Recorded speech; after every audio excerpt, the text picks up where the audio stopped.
Good morning, students. Good morning, sir. Only 15 of them are in class. What about others? What happened?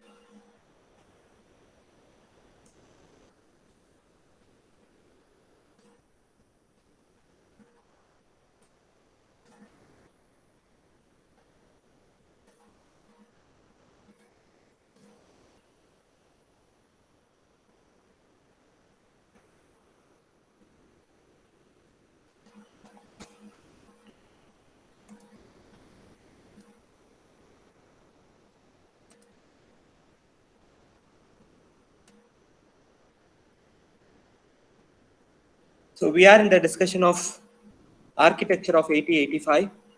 The previous class we have discussed that the 8085 microprocessor has 16 address lines, 8 data lines, and it has an arithmetic and logic unit to process the arithmetic and logical operations. It has 6 registers to get the input data and to hold those data temporarily. And we also discussed that it has an accumulator. It is also a temporary register which is going to hold a data which is being processed by means of arithmetic and logic unit. And we have stressed that the uh, accumulator register will hold a data which should be processed by means of arithmetic and logic unit. That is, in order to perform any arithmetic or logical operation, one data must come from accumulator and other data can be from any of the 6 general purpose registers. After the arithmetic and logical operation is being performed, the result is again back stored in the memory. Stored in the accumulator temporarily, and it is being moved to memory permanently by means of the user. And we also discussed about temporary also discussed about the program counter. That is, while we are seeing about the how the microprocessor executes the instruction, we have discussed about the program counter. Let us start from it again back. So now we will see how the microprocessor executes the instruction. So every instruction, first of all, has to be fetched by the microprocessor. Fetching is nothing but of getting, right? So to fetch the instructions from memory, obviously, microprocessor need to know its address, isn't it or not? Yes, sir. Yes. So that address is being, where those address are being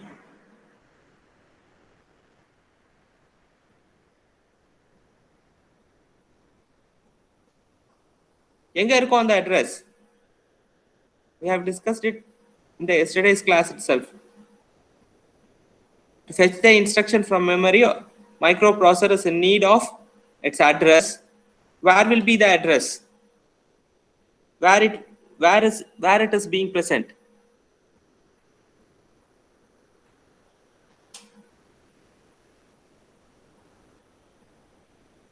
Address எது hold பண்ணிருக்கோம்?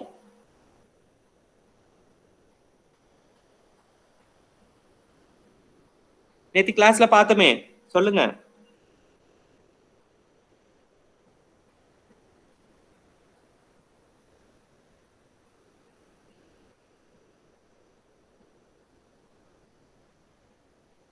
Why you are maintaining such a silence? Speak out.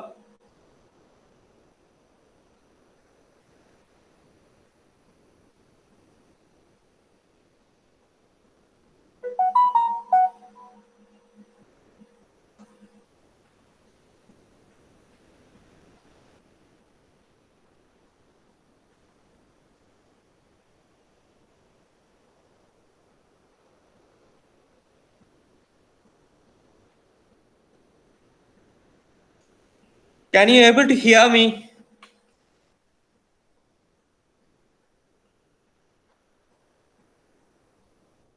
Yes, sir. So tell me the answer.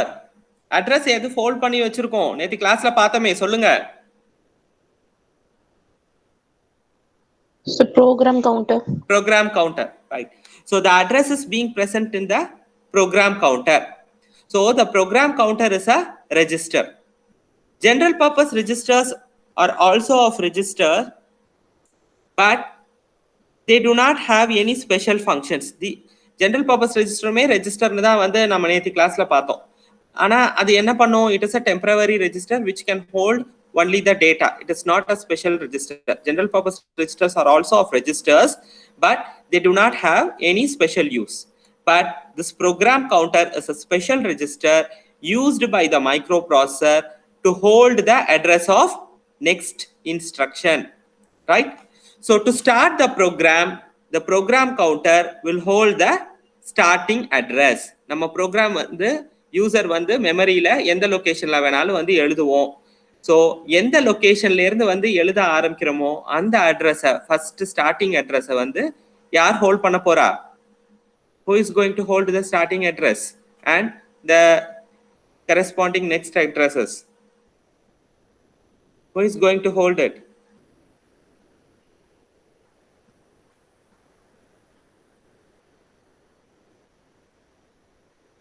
Who is going to hold the address?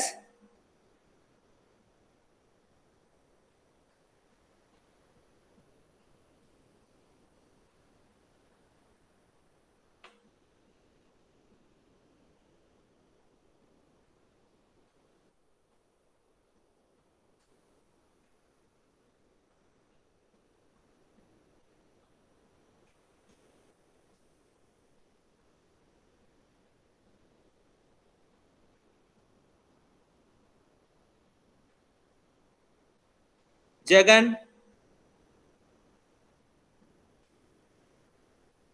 Jagan. M. Jagan. Jagan.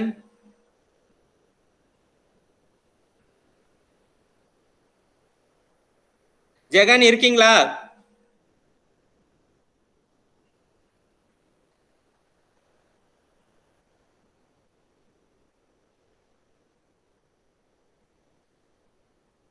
Okay, let me wind the class.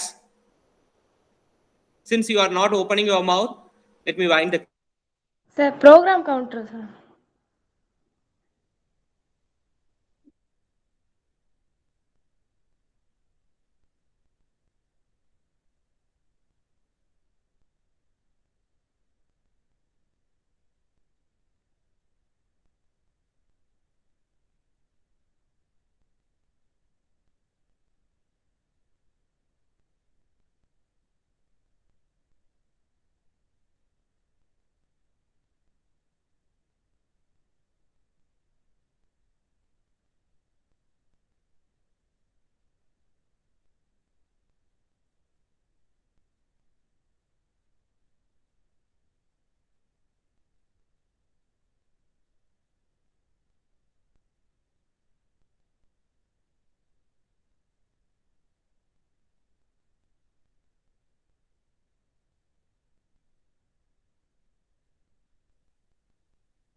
So earlier it was 26, now it is 22. Hope some of them have went. Can you able to get the things or not? First, let me clear it. Then we can proceed.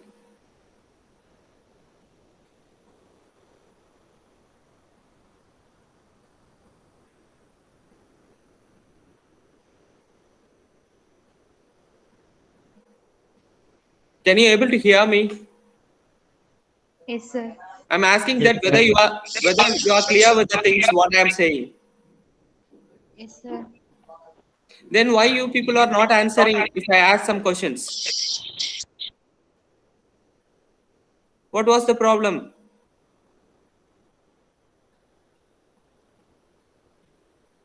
What was the problem? If you are able அதுதான் to ஆன்சரானு clear-ஆ என்னமா தெரியல. இல்ல அதுதான் நீங்க ஆன்சரா? okay Manoj, you can say it. If it is wrong, I'm not going to do anything, or I'm not going to say anything to you. I'm just going to correct it. It is not a test or something.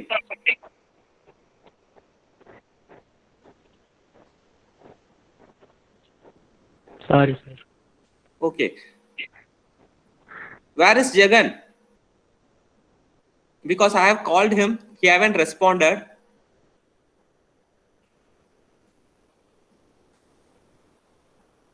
So whether he is in the meet now? Hope he has left. Sir. Jagan, கேக்குதா? இல்ல கேக்குமா? Okay, அப்ப கேக்குமா அப்படிங்கிறது கேட்கணும். என்ன கேக்குதான்னு கேட்க கூடாது இல்லையா ஜெகன் கிட்ட? புரியல சார். நான் நடத்துறதே புரியல இல்லையா?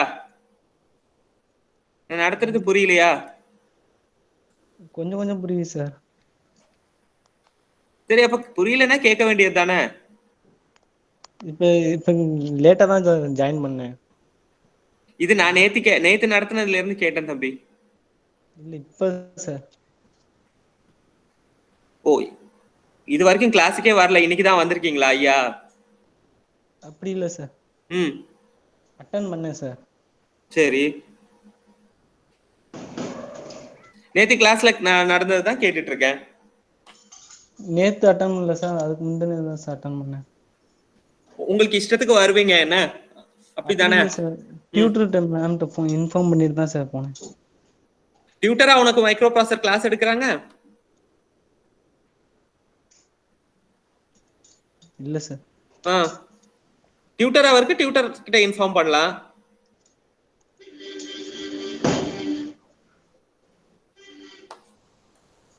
யார் உன்னோட டியூட்டர்? ஜெயபிருந்தா ma'am sir. நேத்து ஃபுல்லாவே லீவா நீங்க? Yes sir. சரி, அதான் வந்து வீடியோ போஸ்ட் பண்ணிருந்தேன்ல, ரெக்கார்டட் லிங்க், அது பார்க்கலாம்ல. ஆப்சென்ட் ஆயிருக்கிறவங்களுக்கு தானே அது வந்து ஆப்சென்ட் ஆயிருக்கிறவங்களுக்கும் திரும்ப வந்து லெக்சரை வந்து லிசன் பண்றதுக்கும் தானே வந்து ரெக்கார்ட் பண்ணி போஸ்ட் பண்ணிட்டு இருக்கோம். Yes sir. அதுவுமே கஷ்டமா இருக்கா? இல்ல சார். சரி, பாப்போம் என்ன பண்றேன்ட்டு. Okay sir. ரைட். ப்ரோக்ராம் வந்து ப்ரோக்ராம் எதுல வந்து நம்ம எழுத போறோம்? ப்ரோக்ராம் எங்க எழுத போறோம் சொல்லுங்க. மைக்ரோ ப்ராசஸருக்கு இன்ஸ்ட்ரக்ஷன் கொடுக்கிறதுக்கு நம்ம ப்ரோக்ராம் எழுதுவோம். அந்த ப்ரோக்ராம் எங்க இருக்க போகுது? மெமரியில இருக்க போகுது. சரி, அந்த ப்ரோக்ராம்ல இன்ஸ்ட்ரக்ஷனும் இருக்கும், டேட்டாவும் இருக்கும். இது ஓகே தானே? Yes sir. ஓகே, இதெல்லாம் வந்து கிளியர். சோ இப்போ வந்து அந்த ப்ரோக்ராம் மெமரியில எந்த அட்ரஸ்ல வேணாலும் வந்து எழுதலாமா, இல்ல ஸ்பெசிபிக்கா ஸ்டார்டிங் அட்ரஸ்ல தான் எழுதணுமா? எங்கனாலும் எழுதலாம் சார். எங்க வேணாலும் எழுதலாம். எங்க வேணாலும் எழுதலாம் அப்படின்னா மைக்ரோ ப்ராசஸருக்கு யாரு அந்த யூசர் வந்து இந்த இடத்துல இருந்து ப்ரோக்ராம் எழுதியிருக்காங்க அப்படிங்கிற அந்த அட்ரஸ் சொல்ல போறாங்க.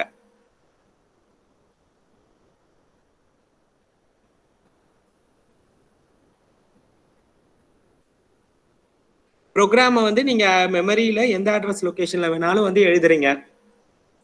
இந்த அட்ரஸ் லொகேஷன்ல இருந்து தான் யூசர் ப்ரோக்ராமை ஸ்டார்ட் பண்ணியிருக்காரு அப்படிங்கிற அந்த அட்ரஸை யார் ப்ராசஸருக்கு சொல்ல போறாங்க? Program counter. So program counter வந்து ஒரு ஸ்பெஷல் ரெஜிஸ்டர். அந்த ரெஜிஸ்டர் என்ன பண்ண போகுது? It is going to hold the address of the starting address.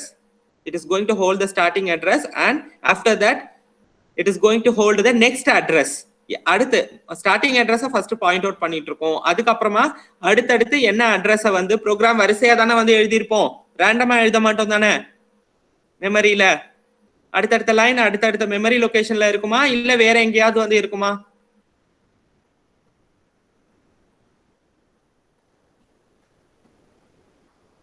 சொல்லுங்க. அடுத்த லைன்ல தான் சார் இருக்கும்.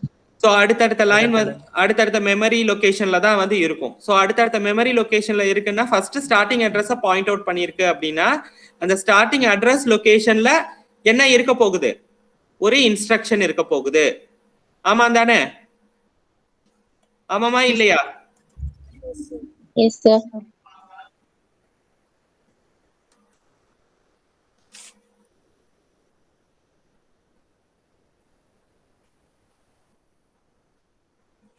So this is what the memory, right? இது மெமரி. சரியா? இந்த மெமரியில ஏதோ ஒரு லொகேஷன். எஸ் ஸ்கிரீன் விசிபிள் இல்ல சார். இருங்க இருங்க.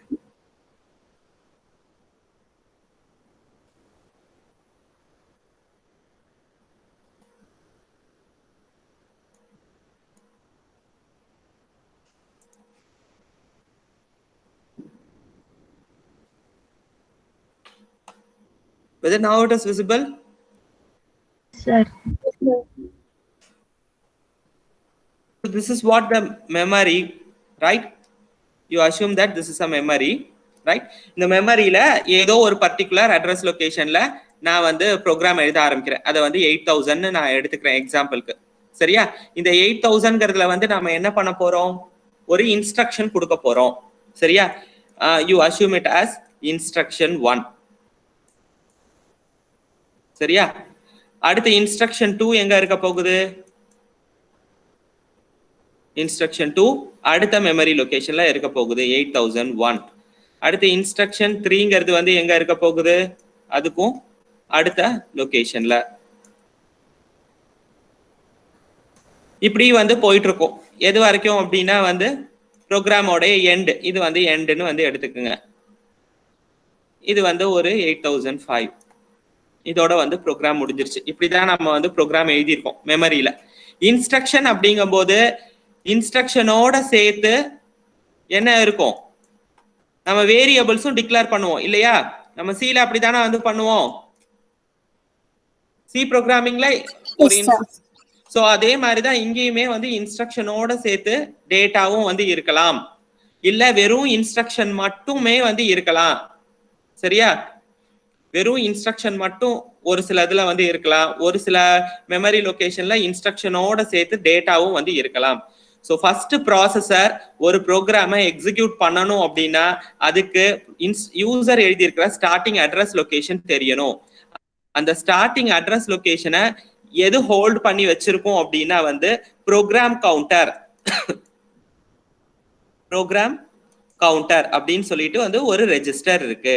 இந்த ரெஜிஸ்டர் எதை ஹோல்ட் பண்ணி வச்சிருக்கோம் அப்படின்னா இது வந்து யூசர் எங்க இருந்து வந்து ப்ரோக்ராம் எழுத ஆரம்பிச்சிருக்காரு, இல்ல வந்து இப்போ இந்த இன்ஸ்டன்ட்ல எந்த இன்ஸ்ட்ரக்ஷனை எக்ஸிக்யூட் பண்ணணும், எந்த இன்ஸ்ட்ரக்ஷனை அது ஃபெச் பண்ணி எக்ஸிக்யூட் பண்ணணுமோ அந்த இன்ஸ்ட்ரக்ஷனை வந்து பாயிண்ட் அந்த அட்ரஸ் லொகேஷனை பாயிண்ட் அவுட் பண்ணிட்டு இருக்கும் ப்ரோக்ராம் கவுண்டர். ப்ரோக்ராம் கவுண்டர் வந்து அந்த பர்டிகுலர் அட்ரஸை வந்து ஹோல்டு பண்ணி வந்து வச்சிருக்கோம். 8000 இங்க நம்ம எக்ஸாம்பிள்ல 8000 வந்து ஹோல்ட் பண்ணி வந்து வச்சிருக்கோம்.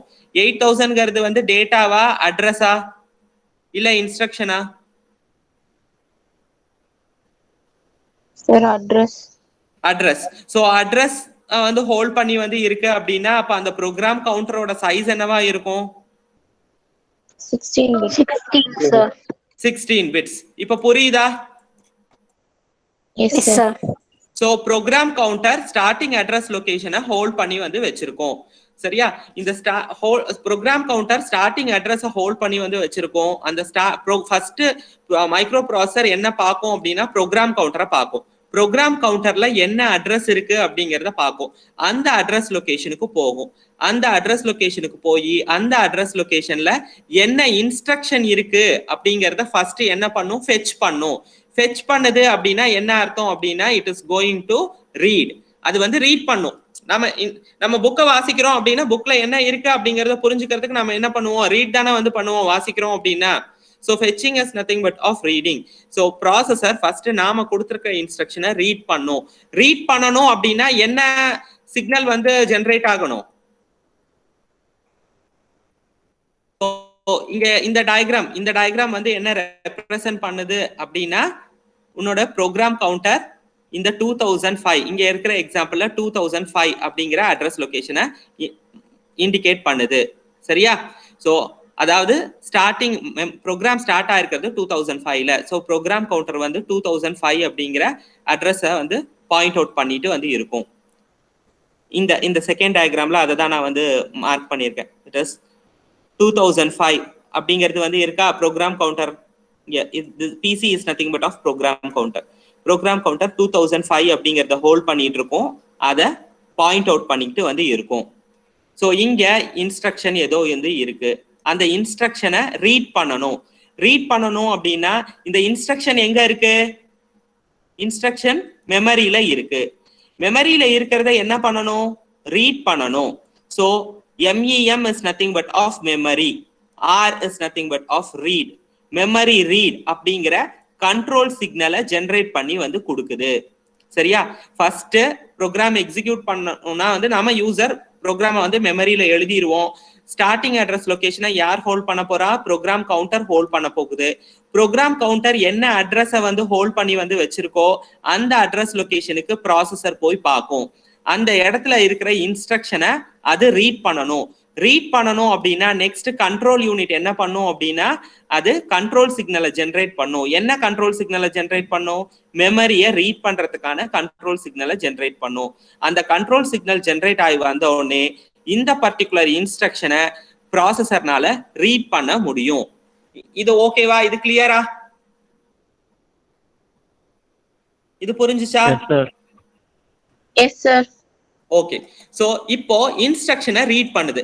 நாம யூசர் என்ன மாதிரி பைனரியில இன்ஸ்ட்ரக்ஷன்ஸ் கொடுப்போமா, இல்ல வந்து டெசிமல்ல கொடுப்போமா, ஆக்டல்ல கொடுப்போமா, ஹெக்ஸாடெசிமல்ல கொடுப்போமா? இது பழைய வீடியோல வந்து நான் போஸ்ட் பண்ணிருந்தேன். யூசர் கொடுக்க என்னமா, ஹெக்ஸாடெசிமல். குட். சோ நாம யூசர் கொடுக்கிறது வந்து ஹெக்ஸாடெசிமல் இன்புட். ஆனா ப்ராசஸருக்கு தெரிஞ்ச லாங்குவேஜ் என்ன, ப்ராசஸருக்கு தெரிஞ்சது என்னது, பைனரி. Okay good. சோ நாம கொடுக்கறது எல்லாமே ஹெக்ஸா வேல்யூஸ். ஏன்னா பைனரியில வந்து கொடுத்தோம்னா ரொம்ப நீட்டமா வந்து கொடுக்கணும், 0 1 0ன்னு சொல்லிட்டு. சோ அதனால வந்து நம்மளோட சிம்பிளிசிட்டிக்கு நாம ஹெக்ஸாடெசிமல்ல தான் வந்து நாம ப்ராசஸருக்கு இன்ஸ்ட்ரக்ட் பண்ண போறோம். இப்போ இங்க இந்த எக்ஸாம்பிள்ல ஏதோ 4F அப்படின்னு சொல்லிட்டு ஒண்ணு இந்த 2005ங்கிற மெமரி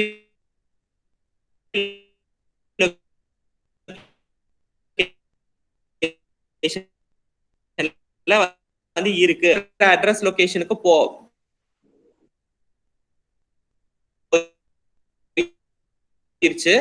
வந்து கண்ட்ரோல் சிக்னலை ஜெனரேட் பண்ணிருக்கு. மெமரி ரீடுங்கிற சிக்னல் வந்த உடனே அந்த 2005 அப்படிங்கிற மெமரி லொகேஷன்ல இருக்கக்கூடிய இன்ஸ்ட்ரக்ஷன் ஹெக்ஸா வேல்யூல வந்து இருக்கும். அந்த இன்ஸ்ட்ரக்ஷனை ப்ராசஸர் பாக்குது.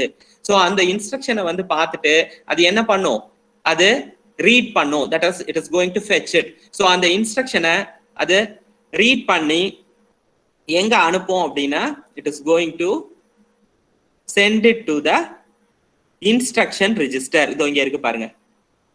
It is going to send it to the instruction register. Instruction register is a 8-bit register. It is going to hold the instructions temporarily. ஓகேவா? இது வரைக்கும் புரிஞ்சுதா? ப்ரோக்ராம் கவுண்டர் என்ன பண்ணும், ப்ரோக்ராம் கவுண்டர் என்ன பண்ணும்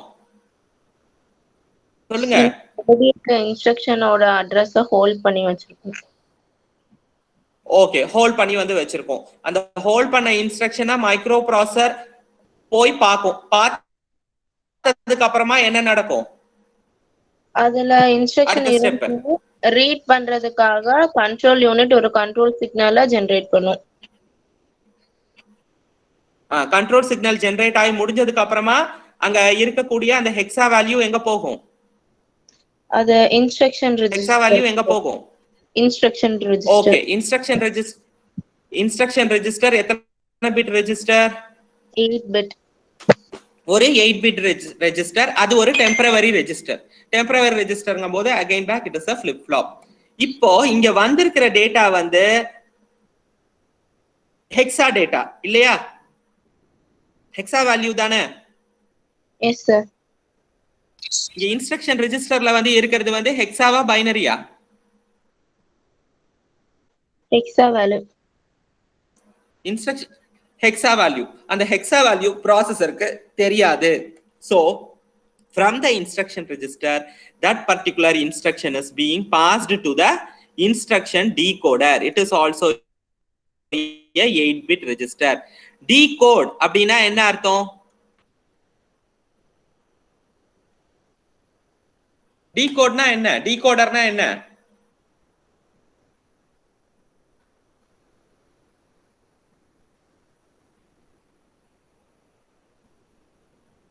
என்கோடர், டிகோடர் படிச்சிருக்கீங்களா? சார் நம்ம கொடுத்திருக்க இன்புட்டை சிக்னலா ட்ரான்ஸ்ஃபர் பண்ணும். ஓகே, சிக்னலா ட்ரான்ஸ்மிட் பண்ணும். இங்க கொடுத்திருக்கிறது வந்து ஹெக்ஸா வேல்யூ. அந்த ஹெக்ஸா வேல்யூவை ப்ராசஸருக்கு தெரிஞ்ச லாங்குவேஜுக்கு, இது இங்க இன்ஸ்ட்ரக்ஷன் ரெஜிஸ்டர்ல இருக்கிற வரைக்கும் வந்து அதுக்கு என்னன்னே தெரியாது. Something has user has given. அந்த யூசர் கொடுத்ததை வந்து what the user has given is being just taken to instruction register and instruction decoder. The function of instruction decoder is to convert the hexa value to processor known language, that is binary, that is machine language. So இங்க தான் வந்து instruction வந்து machine லாங்குவேஜுக்கு இல்ல binary ஃபார்முக்கு மாற போகுது.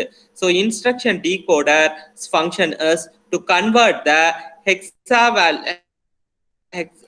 instructions into machine language or the hexa value to binary value, right?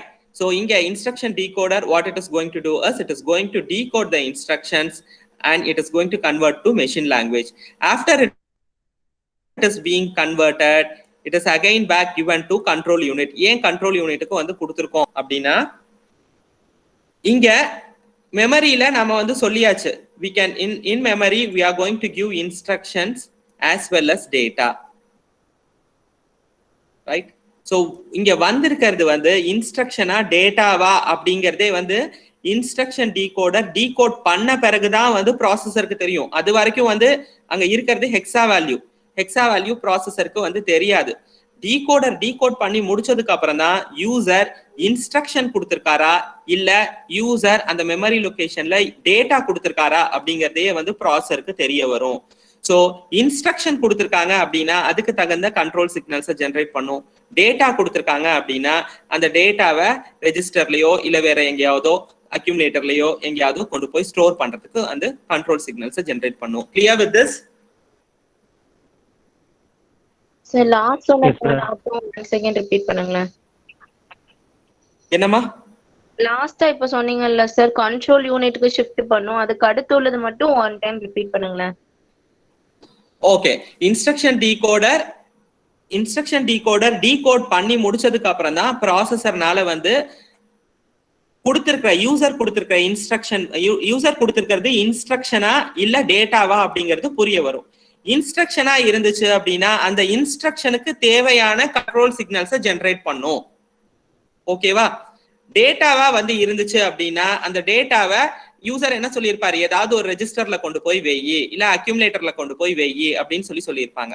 So அங்க கொண்டு போய் பிளேஸ் பண்ணும். ஓகேவா? புரிஞ்சுதா? Yes sir. ஓகே, சோ இப்போ இந்த ஃபர்ஸ்ட் இன்ஸ்ட்ரக்ஷனுக்கான வேலை முடிஞ்சிருச்சு இல்லையா? இதுக்கப்புறமா வந்து அது எக்ஸிக்யூட் ஆகணும், எக்ஸிக்யூட் பண்ண ஆரம்பிக்கும். இந்த இன்ஸ்ட்ரக்ஷனை எக்ஸிக்யூட் பண்ணும். அடுத்த இன்ஸ்ட்ரக்ஷனை அதே மாதிரி தான். இப்போ 2005க்கு அப்புறமா அடுத்து ப்ரோக்ராம் கவுண்டர் என்ன மெமரி லொகேஷனை ஹோல்ட் பண்ணும்?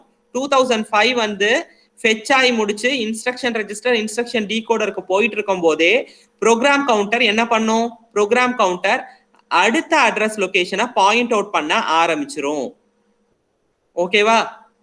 ஏன்னா அடுத்த லைனை எக்ஸிக்யூட் பண்ணணும் இல்லையா ப்ராசஸர் ஃபெச் பண்ணி. ஸோ அதனால அடுத்த அட்ரஸ் லொகேஷனை ப்ரோக்ராம் கவுண்டர் பாயிண்ட் பண்ண ஆரம்பிச்சிரும். ஸோ அடுத்த அட்ரஸ் இந்த இன்ஸ்ட்ரக்ஷன் டீகோடர்ல டீகோட் ஆகி முடிச்சு அது இன்ஸ்ட்ரக்ஷனா இருந்ததுன்னா அதுக்கான கண்ட்ரோல் சிக்னலோ இல்ல டேட்டாவா இருந்ததுன்னா அதனோட ரெஜிஸ்டர்ஸ்க்கு போய் முடிச்ச உடனே அடுத்த ப்ராசஸர் எதை பார்க்கும் அப்படின்னா ப்ரோக்ராம் கவுண்டர் தான் வந்து பார்க்கும். ப்ரோக்ராம் கவுண்டர்ல அடுத்து என்ன அட்ரஸ் இருக்கு அப்படிங்கறத பார்க்கும். ஆப்வியஸா வந்து இதுக்கும் அடுத்த அட்ரஸ் வந்து இருக்கும். இந்த அட்ரஸை வந்து அட்ரஸ்ல போய் பார்க்கும். இந்த அட்ரஸ்ல வந்து இந்த அட்ரஸை ரீட் பண்ணணும்னா again back control signal generate ஆகணும். கண்ட்ரோல் சிக்னல் ஜென்ரேட் ஆகி முடிச்ச உடனே இந்த டேட்டாவை அது ஃபெச் பண்ணி எங்க கொடுக்க போகுது? இன்ஸ்ட்ரக்ஷன் ரெஜிஸ்டருக்கு கொடுக்கும். இன்ஸ்ட்ரக்ஷன் ரெஜிஸ்டர்ல இருந்து இன்ஸ்ட்ரக்ஷன் டீகோடருக்கு போகும். Instruction decoder it will decode the hexa value to binary, that is machine language. So after it is being converted to machine language, the processor will comes to know that whether the given thing is a instruction or data. Based upon it, it will generate control signals, right? It will இது வந்து அடுத்தடுத்த memory லொகேஷனை point out பண்ணிக்கிட்டே வந்து இருக்கும். User வந்து ப்ரோக்ராமை terminate பண்றதுக்கு instruction கொடுத்துருக்கிற வரைக்கும் வந்து அடுத்தடுத்த மெமரி லொகேஷனை ப்ரோக்ராம் கவுண்டர் பாயிண்ட் அவுட் பண்ணிக்கிட்டே இருக்கும். அதை வந்து ஃபெச் பண்ணி இப்படி டீகோட் பண்ணி அந்த இன்ஸ்ட்ரக்ஷனை எக்ஸிக்யூட் பண்ணும். ஓகேவா? புரிஞ்சுதா? Yes, sir. Yes, sir. Clear with this? So இப்போ இந்த இன்ஸ்ட்ரக்ஷன் டீகோடர் டீகோட் பண்ணும். என்ன டீகோட் பண்ண போகுது? இன்ஸ்ட்ரக்ஷனையோ இல்ல டேட்டாவையோ டீகோட் பண்ண போகுது. அப்ப இது எத்தனை பிட் ரெஜிஸ்டரா இருக்கணும்? 8 bit. Good, 8 bit. Right. Okay. So இப்போ இன்ஸ்ட்ரக்ஷன் வந்து டீகோட் ஆயிருச்சு. டீகோட் ஆனதுக்கு அப்புறமா வந்து நாம ஏதோ ஒரு அரித்மெட்டிக் ஆபரேஷனோ இல்ல லாஜிக்கல் ஆபரேஷனையோ தான் பெர்ஃபார்ம் பண்ண சொல்லியிருப்போம். ஆமா தானே? Yes, sir. சோ அது எந்த யூனிட் பாத்துக்கும்? அரித்மெட்டிக் அண்ட் லாஜிக் யூனிட் வந்து என்ன பண்ணும்? Perform arithmetic and logical operations. So நாம கொடுத்திருக்கிற டேட்டாவை வந்து வாங்கிட்டு ALU யூனிட் வந்து அரித்மெட்டிக் அண்ட் லாஜிக்கல் ஆபரேஷன்ஸா பண்ணும். ஓகேவா? சோ இப்போ இந்த பிளாக்ல வந்து இருக்கு. சோ நம்ம இப்போ இந்த பிளாக்ல இருக்கக்கூடிய எல்லா பிளாக்ஸையுமே வந்து மேக்ஸிமம் பார்த்துட்டோம். இது ஜெனரல் பர்பஸ் ரெஜிஸ்டர். R இருக்கு, அதை பேர் பண்ணலாம். BC DE HL அப்படின்னு சொல்லிட்டு பேர் பண்ணலாம் அப்படிங்கறத வந்து பார்த்துட்டோம். அடுத்து ப்ரோக்ராம் கவுண்டர் அட்ரஸை வந்து ஹோல்ட் பண்ணி வந்து வச்சிருக்கோம். அடுத்த இன்ஸ்ட்ரக்ஷனை ஃபெச் பண்றதுக்கான அட்ரஸை ஹோல்ட் பண்ணி வச்சிருக்கோம். அது 16 பிட்ஸ். இது எல்லாமே 88 பிட்ஸ் அப்படிங்கறத பார்த்துட்டோம். ரைட்? அடுத்து வந்து இந்த இன்ஸ்ட்ரக்ஷன் ரெஜிஸ்டர் ஒரு 8 பிட் ரெஜிஸ்டர் டெம்பரவரியா வந்து வரக்கூடிய இன்ஸ்ட்ரக்ஷனை ஹோல்ட் பண்ணும். இன்ஸ்ட்ரக்ஷன் டீகோடர் வந்து டீகோட் பண்ணும். அதுவும் 8 பிட்ஸ்னு சொல்லிட்டோம். இன்ஸ்ட்ரக்ஷன் டீகோடர்ல இருந்து வந்து போகுது வந்து control and status unit timing யூனிட்டுக்கு தான் வந்து போகுது. அது கரஸ்பாண்டிங் ரீடா இல்ல ரைட்டா அப்படிங்கிற கண்ட்ரோல் சிக்னல்ஸ் எல்லாம் ஜென்ரேட் பண்ண போகுது. ஸோ இது கண்ட்ரோல் சிக்னல் ஜென்ரேட் பண்ணதுக்கு அப்புறமா தான் டேட்டாஸ் எல்லாமே வந்து ரெஜிஸ்டர்ல இருந்தும் அக்யூமுலேட்டர்ல இருந்தும் அரித்மெட்டிக் அண்ட் லாஜிக் யூனிட்டுக்கு வந்து வரப்போகுது. ஸோ அக்யூமுலேட்டர் ஒரு 8 பிட் யூனிட், ஏன்னா அதுவும் டேட்டாவை தான் ஹோல்ட் பண்ண போகுது. So arithmetic and logic unit arithmetic and logical ஆபரேஷன்ஸை பண்ணதுக்கு அப்புறமா ரிசல்ட்டுமே வந்து அக்யூமுலேட்டர்ல தான் வந்து ஸ்டோர் ஆயிருக்கும் அப்படிங்கிறது வந்து நம்ம வந்து பார்த்தோம். ரைட்? இப்போ மிச்சம் இருக்கிறது இந்த ஃபிளாக் அப்படிங்கறத மட்டும்தான் நம்ம பார்க்கல. இது நான் அப்புறம் சொல்றேன். இன்டரப்ட் கண்ட்ரோல், சீரியல் IO, இது ரெண்டும் வந்து நான் அப்புறம் சொல்றேன். சரியா? ஓகேவா? Yes, sir. சோ இந்த ஃபிளாக் அப்படிங்கிறது என்ன அப்படின்னு சொல்லி பார்த்தோம் அப்படின்னா, இப்போ அரித்மெட்டிக் அண்ட் லாஜிக் யூனிட் ஒரு அரித்மெட்டிக் ஆபரேஷனையோ இல்ல லாஜிக்கல் ஆபரேஷனையோ பண்ணுது. அரித்மெட்டிக் ஆபரேஷன்ஸ்னா வந்து என்னென்ன? அடிஷன், சப்ட்ராக்ஷன், மல்டிப்ளிகேஷன், டிவிஷன், இதெல்லாம். லாஜிக்கல் ஆபரேஷன்ங்கும் போது AND, OR, XOR இந்த ஆபரேஷன்ஸ் எல்லாம். இப்போ ஒரு அரித்மெட்டிக் ஆபரேஷன் நடக்குது, அடிஷன் நடக்குது, சப்ட்ராக்ஷன் நடக்குது அப்படின்னு எடுத்துக்கிட்டோம் அப்படின்னா, அந்த அடிஷன்ல இல்ல சப்ட்ராக்ஷன்ல நமக்கு கேரி ஓவர் இருக்கும், இல்ல நம்ம பாரோ பண்ணியிருப்போம், இல்ல வந்து எக்ஸஸ் கேரி வந்திருக்கும். இந்த மாதிரி எல்லாம் வந்து வரதுக்கு பாசிபிலிட்டிஸ் இருக்கா இல்லையா? இருக்கு சார். இருக்கு. ஸோ அப்ப அதெல்லாம் வந்து இண்டிகேட் பண்ணும். flag is nothing but of flag ஓட இன்னொரு பேர் என்ன அப்படின்னா வந்து ஸ்டேட்டஸ் ரெஜிஸ்டர். இப்போ ப்ராசஸர் ஏதோ ஒரு ப்ராசஸை வந்து பண்ணுது, நாம யூசர் இன்ஸ்ட்ரக்ட் பண்ணக்கூடிய ப்ரோக்ராம அது பண்ணும்போது அதனோட ஸ்டேட்டஸ் எப்படி இருக்கு. இப்போ நாம சந்தோஷமா வந்து இருந்தோம் அப்படின்னா வந்து நம்மளுடைய சோசியல் மீடியால வந்து ஸ்டேட்டஸ் வந்து வைப்போம் இல்லையா, ஹாப்பியா வந்து இருக்கும் இல்ல சேடா வந்து இருக்கும் அப்படிங்கறத வந்து நம்மளோட ஃப்ரெண்ட்ஸுக்கு நம்மளோட லவ்ட் ஒன்ஸுக்கு வந்து நம்ம வந்து ஸ்டேட்டஸ் மூலமா தானே வந்து நம்ம இப்போ இண்டிகேட் பண்ணிட்டு இருக்கோம். அதே மாதிரி ப்ராசஸர் வந்து அது என்ன சிச்சுவேஷன்ல இருக்கு, அதனோட ஸ்டேட்டஸ் என்ன அப்படிங்கறத வந்து எது மூலமா ரிஃப்ளெக்ட் பண்ண போகுது அப்படின்னா இந்த ஸ்டேட்டஸ் ரெஜிஸ்டர் இல்ல இந்த flag ரெஜிஸ்டர்ல தான் வந்து ரிஃப்ளெக்ட் பண்ண போகுது. சோ இந்த flag ரெஜிஸ்டருமே வந்து ஒரு 8-bit ரெஜிஸ்டர். சரியா? புரியுதா? Yes sir. சோ இந்த flag ரெஜிஸ்டர் பத்தி தான் நம்ம இப்போ வந்து பார்க்க போறோம். ரைட்? இங்க நான் 8-bit ரெஜிஸ்டர்னு சொல்லிட்டேன். அந்த 8-bit ரெஜிஸ்டர் தான் வந்து இங்க பார்த்திருக்கோம். இந்த 8-bit ரெஜிஸ்டரை எப்படி வந்து ஸ்ப்ளிட் ஆயிருக்கும்னா ஒவ்வொன்றுமே ஒரு bit D0 to D7. D0 is nothing but of first bit, D1 second bit up to D7. So 8 bits are being splitted over here. இந்த 8 bit வந்து D0 bit is being meant for carry flag. Carry flag. D2 bit is being called as parity flag. D4 bit is auxiliary carry flag. D6 is zero flag. D7 bit is sign flag. So totally there are 5 flags. Okay, so totally there are 5 flags. Let us discuss about each and every flags in detail now. எப்பப்ப இந்த flag bits வந்து set ஆகும் அப்படிங்கறத பார்ப்போம். First D7 sign flag பார்த்தோம்னா, so it is being used to indicate the sign of the data. இப்போ அக்யூமுலேட்டர்ல நாம கொடுத்திருக்கிற டேட்டா வந்து பாசிட்டிவ் நம்பரா நெகட்டிவ் நம்பரா அப்படிங்கறத டிசைட் பண்ணும். சைன் flag வந்து எப்ப வந்து செட் ஆகும் அப்படின்னா நெகட்டிவ் நம்பர் கொடுத்தோம் அப்படின்னா வந்து நெகட்டிவ் நம்பர் வந்து நம்ம ஏதாவது வந்து இன்புட்டா வந்து கொடுத்துருக்கோம் அப்படின்னா இல்ல நமக்கு ரிசல்ட் வந்து அவுட்புட் ரிசல்ட் வந்து நெகட்டிவ் நம்பரா வந்திருக்கு அப்படின்னா அந்த டைம்ல சைன் ஃபிளாக்ங்கிறது வந்து 1 அப்படின்னு சொல்லிட்டு செட் ஆகும். இப்போ நமக்கு வந்திருக்கிற ரிசல்ட் வந்து பாசிட்டிவா வந்து இருந்துச்சு அப்படின்னா 0 வந்து ஆகும். ஏன் அக்யூமுலேட்டரை வச்சே வந்து பேசிட்டு இருக்கோம் அப்படிங்கிறது புரியுதா? ஏன்னா அக்யூமுலேட்டர் தான் ரிசல்ட் வந்து ஸ்டோர் ஆகும் டெம்பரவரியா அப்படின்னு சொல்லிட்டு சொன்னேன். ஞாபகம் இருக்கா? சோ அக்யூமுலேட்டர்ல நமக்கு இருக்கக்கூடிய நம்பர் அதாவது ரிசல்ட் வந்து நெகட்டிவ் நம்பரா வந்து இருந்துச்சுன்னா சைன் ஃபிளாக் 1 அப்படிங்கிறது செட் ஆயிருக்கும். இதே வந்து 0வா வந்து இருந்திருந்ததுன்னா நமக்கு வந்திருக்கிற ரிசல்ட் வந்து பாசிட்டிவ் அப்படிங்கறத இண்டிகேட் பண்ணும். சோ இது ஒரு ஸ்டேட்டஸ் தானே. ரிசல்ட் வந்து எனக்கு பாசிட்டிவ் நம்பரா நெகட்டிவ் நம்பரா அப்படிங்கிற ஸ்டேட்டஸை ரிஃப்ளெக்ட் பண்ணுது. So what it is being called as status register or flag. ஃபிளாக்ங்கிறது வந்து ஒரு ஏதோ ஒரு இண்டிகேஷனை காட்டுது, அதனால flag ரெஜிஸ்டர். ஓகேவா? சோ சைன் flag இந்த வேலையை தான் வந்து பார்க்கும். Next zero flag. இப்போ நான் அடிஷன் ஆபரேஷன் பண்ணியிருக்கேன், இல்ல சப்ராக்ஷன் ஆபரேஷன் பண்ணியிருக்கேன், இல்ல ஏதோ ஒரு அரித்மெட்டிக் அண்ட் லாஜிக்கல் ஆபரேஷன் பண்ணியிருக்கேன். எனக்கு நான் பண்ண அந்த அரித்மெட்டிக் ஆர் லாஜிக்கல் ஆபரேஷனோட ரிசல்டன்ட் வந்து 0வா வந்து இருக்கு அப்படின்னா அந்த டைம்ல this zero flag will be set to 1. Right? If my resultant is not equal to 0, at that time it is being set to 0. புரியுதா? நான் ஏதோ ஒரு அரித்மெட்டிக் அண்ட் லாஜிக்கல் ஆபரேஷன் பண்ணியிருக்கேன், அதுல இருந்து வந்த ரிசல்ட் வந்து எனக்கு கம்ப்ளீட்டா 0வா வந்து இருந்துச்சு அப்படின்னா அந்த டைம்ல இந்த D6 பிட் இந்த ஜீரோ ஃபிளாக்ங்கிறது வந்து செட் ஆகும். It is equal to 1. எனக்கு வந்திருக்கிற ரிசல்ட் வந்து நான் ஜீரோ வேல்யூஸா வந்து இருந்ததுன்னா எனக்கு 0 அப்படிங்கிறது செட் ஆகும். Clear with this? Yes sir. Okay. So next is about இங்க தான் வந்து அதுக்கான எக்ஸாம்பிள் வந்து காட்டியிருக்கேன். So we have added two numbers, right? While we are adding these two numbers, what happens? Everything becomes 0. This is nothing but of 0 and this is nothing but of excess 1. So எல்லா என்னோட 8 பிட்ஸுமே வந்து 0வா இருக்கு. அந்த டைம்ல என்னோட 0 flag is being set to 1. இதே வந்து என்னோட ரிசல்ட்ல வந்து ஏதாவது ஒரு 1 இப்போ 0 0 1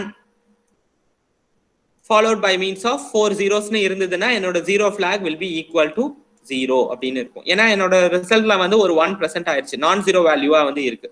சரியா? Next about carry flag. Carry ஃபிளாக்ங்கிறது வந்து டி நாட் பிட். இந்த டி நாட் பிட் எப்ப செட் ஆகும், கிளியர் ஆகும் அப்படிங்கிறதுக்கு எக்ஸாம்பிள் இங்க கொடுத்துருக்கேன். while we are making a carry, while we are making an addition or subtraction, whatever operation, sometimes excess carry will occur. இங்க நடந்திருக்கிற அடிஷன்ல ஒரு கேரிங்கிறது ஜெனரேட் ஆயிருக்கு. இப்படி கேரி ஜெனரேட் ஆயிருந்தது இல்ல, நான் சப்ராக்ட் பண்றேன், சப்ராக்ட் பண்ணும்போது எனக்கு கேரி ஓவர் வந்து பாரோ வந்து ஜெனரேட் ஆகி வந்திருக்கு, பாரோ வந்து நான் எடுத்திருக்கேன் அப்படின்னா, இப்போ ஒரு கேரியோ இல்ல ஒரு பாரோவோ செட் நான் வந்து கேரி ஜெனரேட் ஆயிருந்தாவோ இல்ல பாரோ வந்து நான் வாங்கி இருந்தாலோ அந்த டைம்ல கேரி ஃபிளாக் செட் ஆகும். கேரியோ பாரோவோ வந்து நான் எடுக்கல, எனக்கு வந்து என்னோட நான் கொடுத்துருக்க அந்த நம்பருக்கு வரல அப்படிங்கறத வந்து எது ரிஃப்ளெக்ட் பண்ணும்னா கேரி ஃபிளாக் 0 அப்படின்னு சொல்லிட்டு வந்து கேரி ஃபிளாக்ல 0 அப்படிங்கிறது வந்து இருந்துச்சு அப்படின்னா அது கேரியோ பாரோவோ ஜெனரேட் ஆகல அப்படிங்கறத வந்து சொல்லும். கேரி ஃபிளாக் செட் ஆயிருந்தது அப்படின்னா என்னுடைய ரிசல்ட்ல கேரி ஜெனரேட் ஆயிருக்கு, என்னுடைய ரிசல்ட் எனக்கு வந்திருக்கிற ஆன்சர்ல நான் பாரோ பண்ணியிருக்கேன் அப்படிங்கறத வந்து ரிஃப்ளெக்ட் பண்ணும். புரிஞ்சுதா? ஓகே. நெக்ஸ்ட் வந்து ஆக்சிலரி கேரி. ஆக்சிலரி கேரிங்கிறது வந்து என்ன அப்படின்னா, if it is being set if the carry is out of bit tree, that அதாவது இங்க நம்ம வந்து இன் பிட்வீன்ல வந்து நம்ம வந்து பாரோ பண்ணுவோம் இல்லையா, இன் பிட்வீன்ல பாரோ பண்ணுவோம், இன் பிட்வீன்ல கேரி ஓவர் வரும். இப்போ இந்த எக்ஸாம்பிள் எடுத்துக்கிட்டோம்னா 1 ஆட் பண்ணோம்னா 1 0 இல்லையா, இந்த 0வை இங்க போட்டோம், கேரி ஓவர் 1 இங்க கொண்டு போவோம் இல்லையா, ஆமாமா இல்லையா? S sir. சோ அதே மாதிரி சப்ராக்ட் பண்ணும்போது நம்ம என்ன பண்ணுவோம், பாரோ பண்ணி சப்ராக்ட் பண்ணுவோம் ஒரு சில சமயம். சோ பிட்வீன்ல இன் பிட்வீன்ல நாம வந்து ஏதோ வந்து கேரி ஓவர் எடுத்துட்டு போறோம் இல்ல வந்து பாரோ பண்ணியிருக்கோம் அப்படின்னா அது ஆக்சிலரி கேரி. ஃபைனலா ரிசல்ட்ல வந்து பாரோ வந்திருக்கு, ஃபைனலா ரிசல்ட் கேரி வந்திருக்குன்னா கேரி ஃபிளாக் செட் ஆகும். இன் பிட்வீன்ல நாம ஏதாவது வந்து நம்ம வந்து ஆக்சிலரியா வந்து நம்ம வந்து ஒரு பாரோ பண்ணியிருக்கோம் இல்ல பாரோ பண்ணி சப்ராக்ட் பண்ணியிருக்கோம் இல்ல நாம வந்து கேரி ஓவர் எடுத்து கொண்டு போய் வந்து ஆட் பண்ணியிருக்கோம் அப்படின்னா அந்த இன்ஸ்டன்ட் ஆஃப் டைம்ல நமக்கு இந்த ஆக்சிலரி கேரி பிட் வந்து செட் ஆகும். அந்த மாதிரி எதுவுமே வந்து நடக்கல, ஆக்சிலரி கேரியே ஜெனரேட் பண்ணல, ஆக்சிலரியா பாரோவும் வந்து ஜெனரேட் பண்ணல அப்படின்னா இந்த D4 பிட்டுங்கிறது வந்து 0 அப்படின்னு இண்டிகேட் ஆகும். ஓகேவா? சோ parity பிட்ங்கிறது வந்து என்ன வந்து சொல்லும் அப்படின்னா, இப்ப நம்மளுடைய ரிசல்ட்ல வந்து ஆட் நம்பர் ஆஃப் ஒன்ஸ் இருக்கா ஈவன் நம்பர் ஆஃப் ஒன்ஸ் இருக்கா அப்படிங்கறத வந்து பார்ப்போம். ஆட் நம்பர் ஆஃப் ஒன்ஸ் வந்து இருந்ததுன்னா parity bit 1ன்னு செட் ஆகும், ஈவன் நம்பர் ஆஃப் ஒன்ஸ் இருந்ததுன்னா 0 அப்படிங்கிறது செட் ஆகும். So this is what the flag registers. This is what about the flag registers. Clear with this? Yes sir. Okay. So இப்ப flag register பத்தியும் வந்து சொல்லிட்டேன். இங்க மிச்சம் இருக்கிறது வந்து பார்த்தோம் அப்படின்னா இந்த அட்ரஸ் பஃபர், அட்ரஸ் பார், டேட்டா பஃபர் அப்படிங்கிறது வந்து நான் சொல்லல.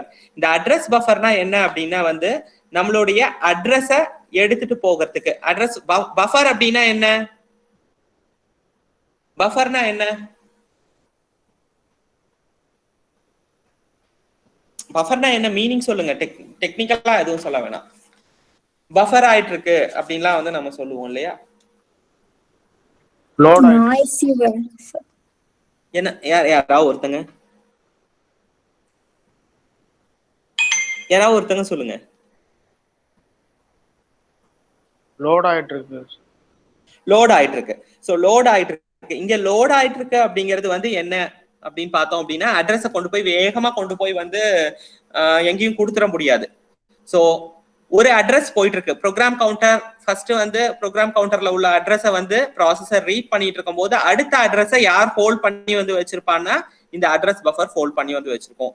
இதே மாதிரி அட்ரஸ் பார் டேட்டா பஃபர் அப்படிங்கிறது வந்து என்ன பண்ணும்னா டேட்டாவை ஹோல்ட் பண்ணி வந்து வைக்கும். ஓகேவா? ஏன் இங்க அட்ரஸ் பார் டேட்டா பஃபர்னு போட்டிருக்கேன், அங்க பின் டயக்ராம்ல வந்து சொல்லும் போது வந்து மல்டிப்ளெக்ஸ்ட் அப்படின்னு சொல்லிட்டு வந்து பார்த்திருப்போம், ஞாபகம் இருக்கா? சரி, உங்களுக்கு டாஸ்க் இன்னைக்கு என்ன அப்படின்னா இங்க வந்து போட்டிருக்கிறது வந்து A8 to A15 அப்படின்னு தான் போட்டிருக்கேன். மொத்தமா நமக்கு வந்து எத்தனை அட்ரஸ் லைன்ஸ் எத்தனை 8085ல 16. அட்ரஸ் லைன்ஸ் எத்தனை 16 அட்ரஸ் லைன்ஸ். டேட்டா லைன்ஸ் எத்தனை 8. ஓகே. ஆனா இங்க டயகிராம்ல A15 to A8 AD7 to AD0 அப்படின்னு சொல்லிட்டு இப்படி பிரிச்சு போட்டிருக்கு. அதாவது 8 பிரிச்சிருக்கு. ஏன் இப்படி 8 பிரிச்சிருக்கு அப்படிங்கறத நான் ப்ரீவியஸ் வீடியோல பின் டயகிராம் எக்ஸ்பிளைன் பண்ணும்போது சொல்லியிருக்கேன். அது என்ன அப்படிங்கறத வந்து பார்த்துட்டு நாளைக்கு கிளாஸ்ல நீங்க எனக்கு நான் தான் வந்து ஃபர்ஸ்ட் क्वेश्चनா கேட்பேன். நீங்க எனக்கு ஆன்சர் பண்ணணும். ஓகேவா? Okay sir. Okay sir. Right. இப்போ மிச்சம் இருக்கிறத வந்து சொல்லிடுறேன். சரியா? இன்டரப்ட் கண்ட்ரோல் அப்படின்னா என்ன அப்படின்னா இங்க வந்து இதெல்லாம் இன்டரப்ட் சிக்னல்ஸ். இன்டரப்ட்னா என்ன மீனிங்? இன்டரப்ட்னா என்ன மீனிங்? சீக்கிரம் சொல்லுங்க. நடுவுல டிஸ்டர்ப் ஆகுறது. ப்ராசஸரை நடுவுல டிஸ்டர்ப் பண்றதுக்காக ஜெனரேட் பண்ற சிக்னல்ஸ் தான் வந்து இந்த interrupt control and interrupt signals. இதெல்லாம் இன்டரப்ட் சிக்னல்ஸ். இந்த இன்டரப்ட் ஸ்ட்ரக்சரை பத்தியும் இந்த இன்டரப்ட் சிக்னல்ஸை பத்தியும் நம்ம டீடைலா வந்து பின்னால வந்து பார்ப்போம். இப்ப ஜஸ்ட் தெரிஞ்சுக்குங்க ஏன் இன்டரப்ட் பண்ண போறோம் அப்படின்னா நம்ம ப்ராசஸர் ஏதாவது ஒரு ஃபங்க்ஷன் பண்ணிட்டு இருக்கும் போது நம்ம ப்ராசஸரோட ஹெல்ப்பை வந்து எக்ஸ்டர்னலா வேற ஏதாவது டிவைஸ் வந்து சீக் பண்ணும். இப்போ நீ டைப் பண்ணிட்டு இருக்கும் போது உன்னுடைய கம்ப்யூட்டரோட வந்து ஒரு பிரிண்டர் கனெக்ட் ஆயிருக்கு. ஸோ நீ பிரிண்ட் வந்து எடுக்கணும் அப்படின்னா வந்து பிரிண்டருக்கு ஆக்சஸ் வந்து உன்னோட கம்ப்யூட்டர்ல இருந்து போகணும். ஸோ அப்போ நீ ஏதோ ஒரு ப்ராசஸ் பண்ணிட்டு இருக்க, அப்போ பிரிண்டர் வந்து எனக்கு பிரிண்ட் பண்றதுக்கான இன்ஸ்ட்ரக்ஷனை கொடு அப்படிங்கிறது வந்து ஒரு இன்டரப்ட் தானே. அந்த ப்ராசஸை வந்து இன்டரப்ட் பண்ணுது தானே. ஆமாமா இல்லையா? சோ அந்த மாதிரி வந்து இன்டரப்ட் சிக்னல்ஸ் ஜெனரேட் பண்றதுக்கும் இன்டரப்ட் பண்றதுக்கும் உள்ள ஒரு கண்ட்ரோல் யூனிட். அதுதான் வந்து இது. அப்புறமா வந்து இது என்ன அப்படின்னா வந்து சீரியல் IO கண்ட்ரோல். இப்ப நம்மளுடைய ப்ராசஸர் வந்து எல்லா டேட்டாஸையுமே வந்து நமக்கு பேரலா தான் வந்து ப்ராசஸ் பண்ணும். சீரியல் டேட்டா கம்யூனிகேட் பண்ணும். சீரியலா வந்து இன்புட் டேட்டா, சீரியலா அவுட்புட் டேட்டா கொடுக்கணும் அப்படின்னா வந்து அதுக்கான கண்ட்ரோல் யூனிட்ஸ் இது. SIDங்கிறது வந்து சீரியல் இன் டேட்டா, SODங்கிறது வந்து சீரியல் அவுட் டேட்டா. ஸோ இந்த சீரியலா வந்து இன்புட்டை வந்து கொடுக்கறதுக்கும் சீரியலா அவுட்புட்டை வந்து வெளியில எடுக்கிறதுக்கும் உள்ள கண்ட்ரோல் யூனிட்டும் கண்ட்ரோல் சிக்னல்ஸும் இது. இதெல்லாம் வந்து நான் பின் டயகிராம் சொல்லும் போது வந்து சொல்லியிருக்கேன். ஸோ இது எல்லாமே வந்து உங்களுடைய பின் டயகிராம்ல வந்து நான் எக்ஸ்பிளைன் பண்ணியிருக்கேன். இது ஒவ்வொரு சிக்னல்ஸும் என்னென்ன, எதுக்காக ஜெனரேட் பண்ணுது, எப்ப ஜெனரேட் ஆகும், இதெல்லாமே வந்து சொல்லியிருக்கேன். ஸோ அதனால வந்து பின் டயகிராம் போட்டிருக்க அந்த வீடியோவை நீங்க திரும்ப வந்து பாருங்க. இது எல்லாமே வந்து கண்ட்ரோல் சிக்னல்ஸ். இந்த கண்ட்ரோல் சிக்னல்ஸ்லாம் என்ன, இங்க கீழே கொடுத்துருக்கிற இந்த அத்தனை சிக்னல்ஸையுமே வந்து நீங்க பின் டயகிராம் கொடுத்துருக்க வீடியோவை திரும்ப வந்து ரெஃபர் பண்ணி எனக்கு நீங்க ஆன்சர் சொல்றீங்க நாளைக்கு. ஓகேவா? Yes sir. ஓகேவா இல்லையா? ஓகே. ஓகே.